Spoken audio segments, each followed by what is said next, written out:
Interactuamos en el grupo, en el foro, pero este se ha mirado un poco afectado porque no ha tenido respuesta ante los demás grupos. Por lo consiguiente, colocamos unas preguntas que pueden ser del interés de todos y las procedemos a responder.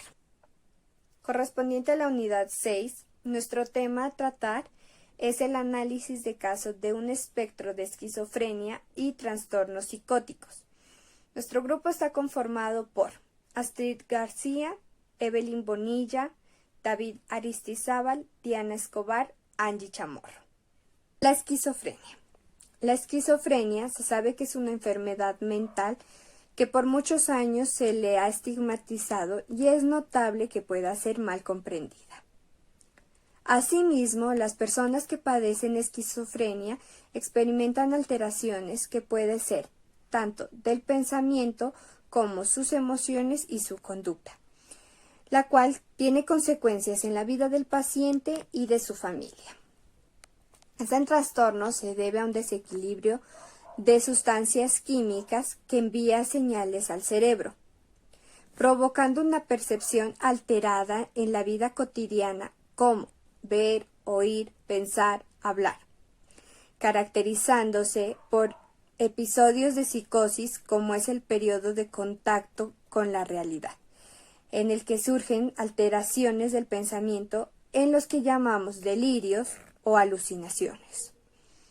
Estos síntomas van acompañados de ansiedad, depresión, exceso de actividad o estados de catatonía, a los que incluyen pocas emociones, menos fluidez al hablar, poca capacidad para planificar, iniciar o persistir actividades. Disminución de las sensaciones de placer o interés, afectando la interacción social y de vida cotidiana. Según el DSM-5, especificar si los siguientes especificadores del curso solo se utilizaron después de un año de duración del trastorno. Primer episodio actualmente en episodio agudo. Primer episodio actualmente en remisión total. Episodios múltiples. Actualmente en episodio agudo, episodio múltiples. Actualmente en remisión parcial, episodios múltiples, actualmente en remisión total, continuo, no especificado. Especificar sí con catatonía. Especificar la gravedad actual de los delirios, alucinaciones, habla desorganizada, conducta psicomotor anómala, síntomas negativos, deterioro cognitivo, depresión y síntomas maníacos. Pregunta número 2. ¿Cuáles son los síntomas más comunes del espectro de la esquizofrenia? Su respuesta es: el paciente se torna con problemas emocionales como depresión, tiene trastornos delirantes y maníacos, y disfunción cognitiva, y también se le suma los problemas de conducta en general. Hola compañeros, en esta semana nos correspondió como grupo movilizador y hablaremos del tema sobre el espectro de la esquizofrenia. Antes de profundizar con las preguntas que nos correspondían a cada uno, me gustaría anticipar y dar a conocer un poco sobre qué es la esquizofrenia. Como todos ya sabemos, la esquizofrenia es un trastorno mental y para deducir esta palabra y saber un poco más sobre la sintomatología de ella, entonces vamos a analizar lo que significa como tal la palabra esquizofrenia. Entonces, esquizo significa extinguir o ruptura y frenia significa mente, razón o entendimiento. Como tenemos esquizofrenia, entonces podemos deducir que el término de esta palabra es la ruptura o la fragmentación de la mente. Y con la ruptura y fragmentación de la mente tenemos como consecuencia que hay una desconexión de la realidad. Ahora sí, abordaré la pregunta: ¿cómo tratar el espectro de la esquizofrenia? Como todos sabemos, la esquizofrenia es una enfermedad mental una de las más serias y que ocasionan gran perturbación en las relaciones sociales, familiares y laborales de las personas que la padecen. También se generan normalmente, la podemos evidenciar que se da en la adolescencia y que tiene tendencia a evolucionar y hasta llegar a ser crónica, y para lo cual no existe ningún tratamiento curativo hasta el momento. Para llevar el tratamiento como tal, se manejan por medio de medicamentos para desaparecer un poco los síntomas. Ese tratamiento se da por medio de terapia de medicamentos, terapia psicosocial, y puede continuar con ayuda para controlar la enfermedad, sumado a las visitas con el psiquiatra y al uso de antipsicóticos. La esquizofrenia es un tratamiento también que puede incluir la compañía de un psicólogo, de un trabajador social, de una enfermera, de un psiquiatra, que vendría siendo el equipo interdisciplinario. Este abordaje del equipo interdisciplinario, obviamente como va de la mano del equipo psicosocial, este equipo psicosocial tiene el trabajo de realizar terapia individual, capacitación de habilidades sociales, terapia familiar, rehabilitación vocal y apoyo para que la persona no desfallezca y consiga un trabajo. ¿Sí? Como ya bien sabemos, es una enfermedad que no tiene cura, que se debe basar por medio de un tratamiento, y para ese tratamiento no solamente es de forma psicosocial, sino que también va acompañado de un psiquiatra para que envíe un tratamiento de medicamentos. Entonces, los medicamentos son la base del tratamiento de la esquizofrenia. Estos vendrían siendo antipsicóticos, son los que recetan normalmente o con más frecuencia los psiquiatras. Estos medicamentos se encargan de controlar los síntomas para que actúen en el neurotransmisor que está fallando. El objetivo de este tratamiento con antipsicóticos es controlar algunos signos y síntomas de manera eficaz con la dosis más baja posible para llegar a controlar. Si ven que no, entonces es recomendable que el psiquiatra aumente un poco la dosis hasta que vea que está siendo efectivo el tratamiento. El psiquiatra puede probar diferentes tipos de medicamentos. Con el correr del tiempo, entonces ya va a ver cuáles funcionan, qué tipo de antipsicóticos es el que le sirve y qué dosis es la indicada para el tratamiento que él requiere. Como medicamentos antipsicóticos tenemos el clonazepam, haloperidol, prednisolona, la clopramazona. Estos medicamentos antipsicóticos suelen ser un factor muy decisivo e importante porque se necesitan para este tratamiento que es a largo plazo. Es necesario que el tratamiento de la esquizofrenia esté completamente asociado a los fármacos, o sea, que sea psicofármaco, sea acompañado del equipo psicológico, psicosocial, y que sea acompañado de fármacos para que permita el fortalecimiento de la calidad de vida del paciente. El objetivo sería brindar al paciente con esquizofrenia intervenciones desde todos los ámbitos para llegar a lograr mejores resultados y prevenir las funciones, para poder prevenir y ver resultados a largo plazo. Hola compañeros, continúo abordando el tema de las diapositivas. Ahora les hablaré sobre la esquizofrenia, la clasificación de la esquizofrenia en el CIE-10. Les recordaré sobre la clasificación internacional de enfermedades, CIE-10. Este manual se encarga de agrupar los trastornos y clasificarlos por sus subtipos de trastornos. Según criterios del CIE-10, la esquizofrenia se caracteriza por distorsiones fundamentales y típicas de la percepción, del pensamiento y de las emociones.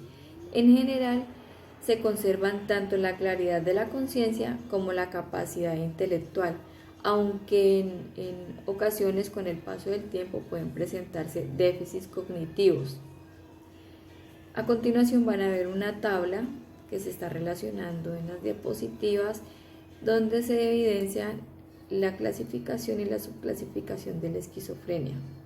Según la CIE-10, F20 es esquizofrenia, F20.0 esquizofrenia paranoide, F20.1 esquizofrenia desorganizada, F20.2 esquizofrenia catatónica, F20.3 esquizofrenia indiferenciada, F20.5 esquizofrenia residual, F20.8 otros tipos de esquizofrenia, F20.81 trastornos esquizofreniforme, F20.89 otros tipos de esquizofrenia, F20.9 esquizofrenia no especificada.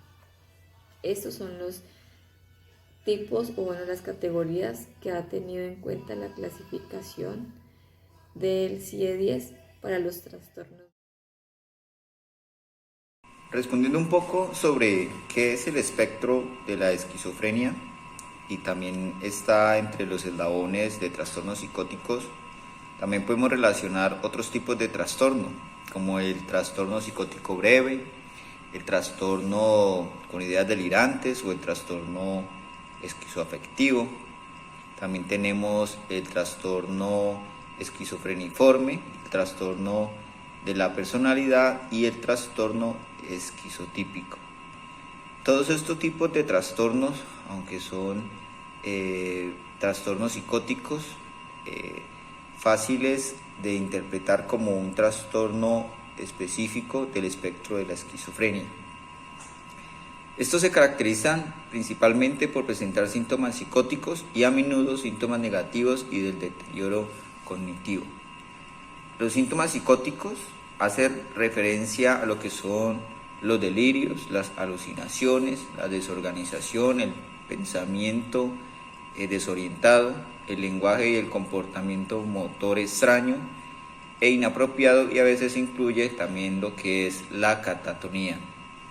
También tenemos otros tipos de síntomas, como son los síntomas negativos, las personas que de pronto padecen de depresión o sienten que no tiene sentido las cosas que los rodean. También se refiere pues a la falta de emociones positivas y de alguna motivación como tal. También tenemos lo que es la difusión cognitiva. Este también afecta principalmente la atención y la función ejecutiva y la memoria. También esta afecta muchísimo lo que es el aprendizaje desde la parte cognitiva. Por ejemplo, el caso que a nosotros nos tocó, que es el caso de Antonio, que es un niño de 14 años, podemos ver cómo Antonio tiene estos síntomas desde la parte cognitiva, la parte psicótica y los síntomas negativos. Por ejemplo, Antonio tiene delirios constantes, pues con su imaginación, imagina que tiene contacto con los extraterrestres y él los ve y él comparte con ellos. Pues a pesar de que su desarrollo psicomotor fue normal, él presentaba enuresis nocturna, pues de pronto también un poco de insomnio. También las relaciones interpersonales se vieron muy afectadas por sus comportamientos extraños. También sus calificaciones escolares bajaron muchísimo y también tenía problemas depresivos y también delirantes, ¿no? Entonces, eso nos lleva a ver cómo los trastornos psicóticos se pueden definir como un estadio fuera de lo que es normal al comportamiento y la conducta social.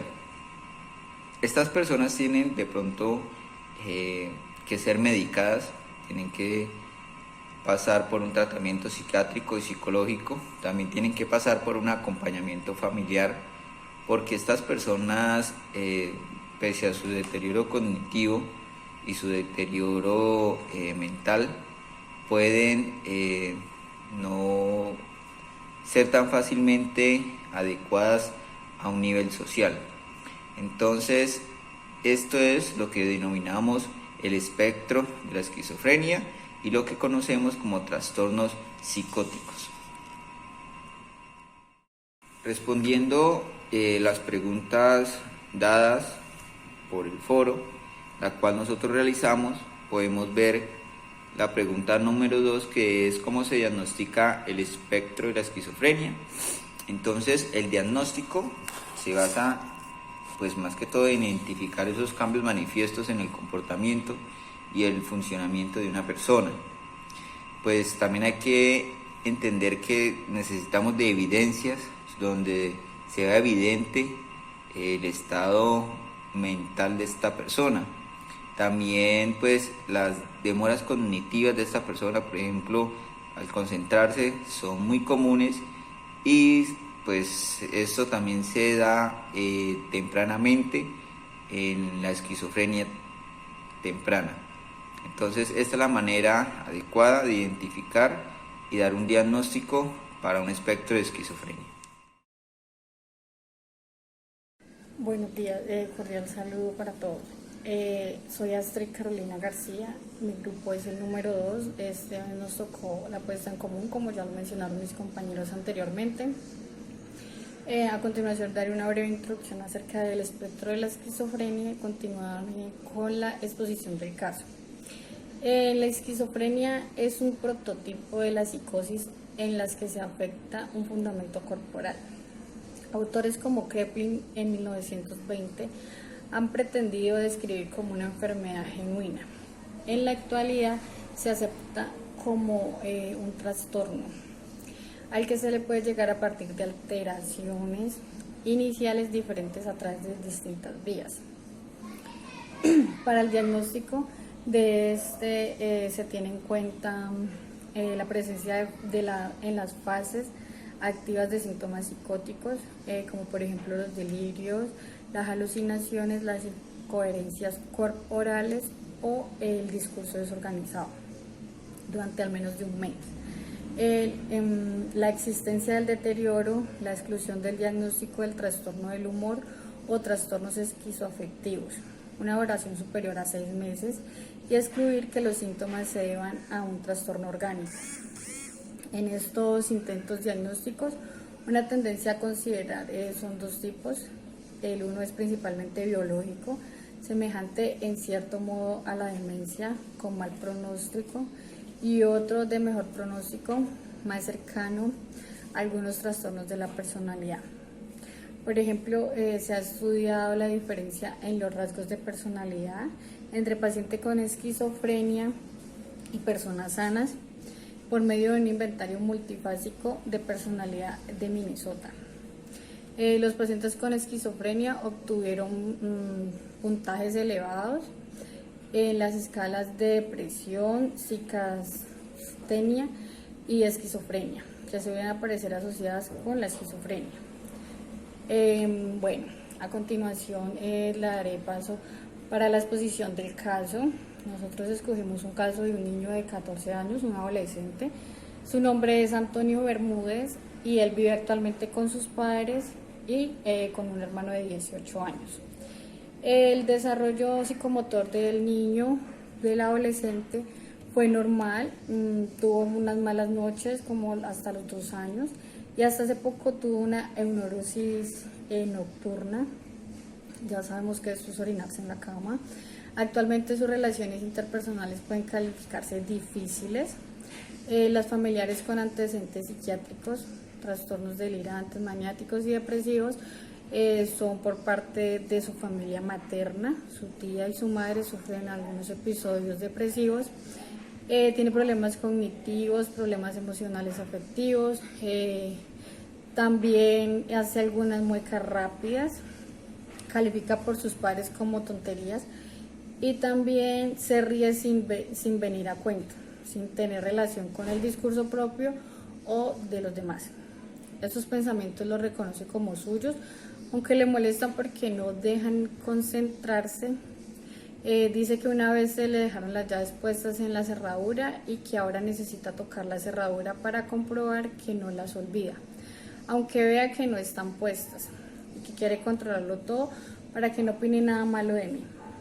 El niño tuvo a los 12 años un episodio que vio una película de extraterrestres y de ese tiempo para acá, el niño dice que él y sus padres son extraterrestres, que los van a matar o tiene como ciertas alteraciones con extraterrestres.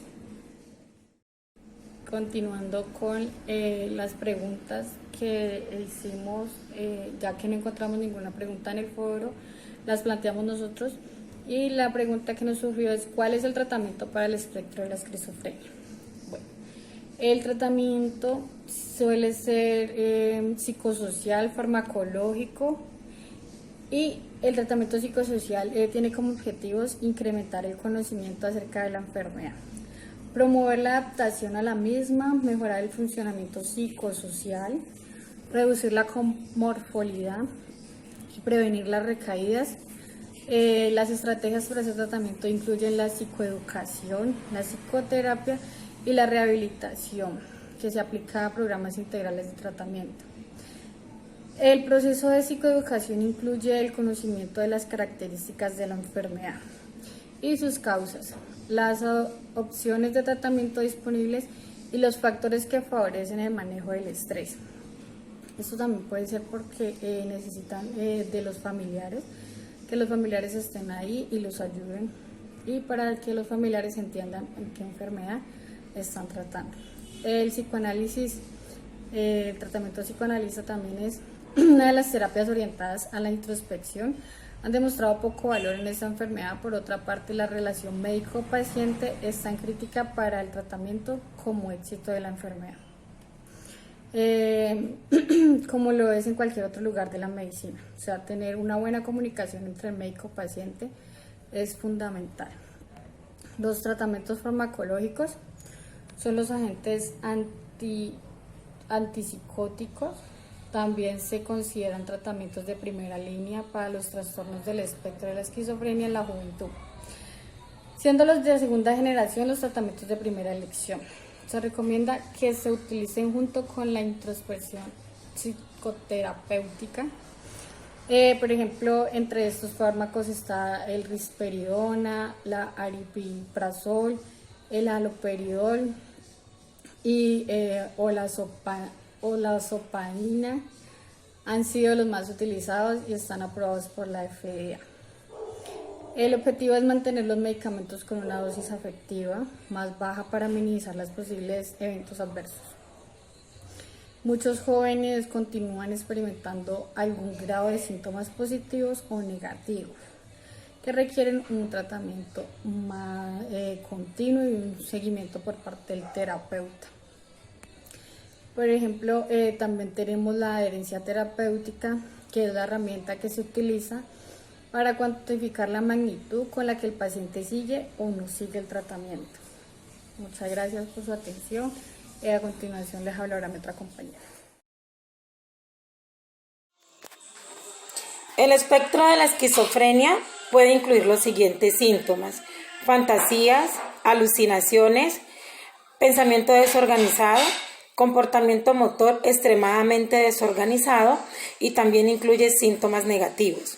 Cuando hablamos de fantasías, esto se refiere a creencias falsas que no tienen nada que ver con la realidad. Cuando hablamos de alucinaciones, esto implica ver o escuchar cosas que no existen. En el pensamiento desorganizado, la comunicación puede verse totalmente afectada y las preguntas no son acertadas a las respuestas. Cuando hablamos de los pensamientos negativos o síntomas negativos, esto se refiere a la incapacidad para ver las cosas de una manera normal. Las personas pueden descuidar su higiene personal o las emociones se pueden ver afectadas. Para dar continuidad al tema espectro de la esquizofrenia, se plantea la siguiente pregunta: ¿cómo convivir con una persona que padece esquizofrenia? Debemos tener en cuenta 3 puntos muy importantes. El primero de ello es asegurar el cumplimiento de los medicamentos de la persona que padece la enfermedad para evitar recaídas. Otro punto muy importante es adaptarse a las nuevas expectativas que tiene el paciente.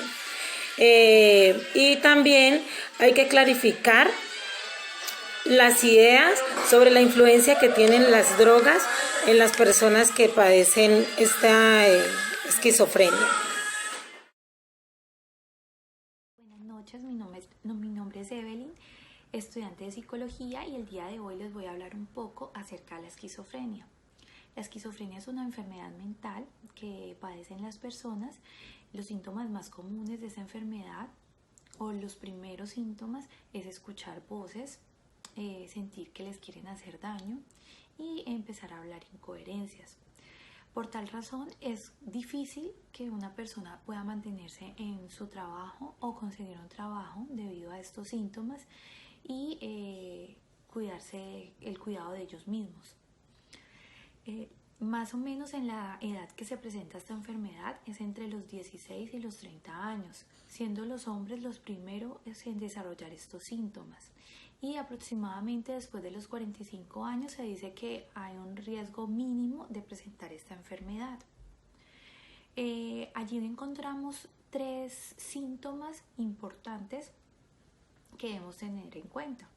Encontramos los síntomas psicóticos, que en este caso allí encontramos lo que es la parte de las alucinaciones, los delirios,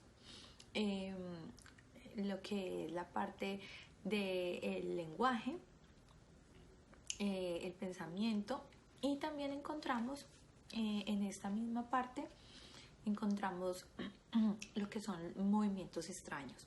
Empiezan a presentar movimientos extraños. Después de esto estamos hablando de los síntomas negativos, que es cuando al paciente le cuesta demostrar pues lo que siente, y en este caso encontramos que presentan depresiones y se encuentran retraídos, son pacientes retraídos.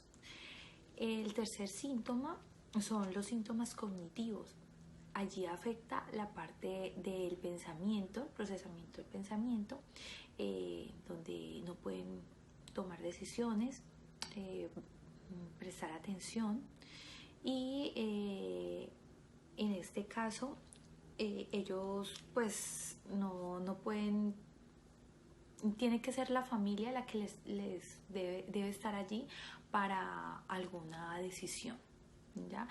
Esta enfermedad va muy de la mano de la familia, y es un trabajo que se debe hacer junto con psiquiatra y con psicólogo y con rehabilitación.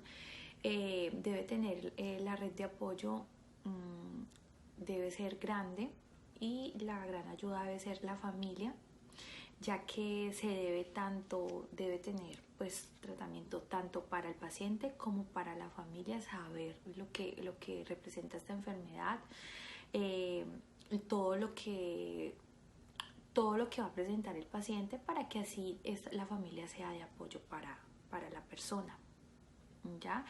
Esta enfermedad, la persona puede conseguir un trabajo y puede sobrellevar la enfermedad después de que esté medicado, que pues esté tomando el medicamento que le dé el psiquiatra, y de esta forma hay muchas personas que igual pueden hacer su vida, ¿ya? A continuación vamos a analizar un caso de un niño de 14 años llamado Antonio. Con él vamos a ver un poco acerca de los síntomas que presenta Antonio y cómo esta enfermedad ha afectado su vida y a la de su familia también.